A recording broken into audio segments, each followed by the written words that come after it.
এবার বাড়ি গিয়ে যে আমাকে এত সমস্যার সামনে পড়তে হবে সেটা ভাবিনি।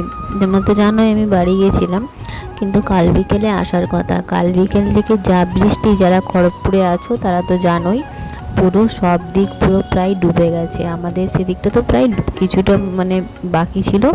তারপর আজকে সকালে একটু বৃষ্টিটা কমতে বাবার বাহনে চেপে বেরিয়ে পড়েছিলাম।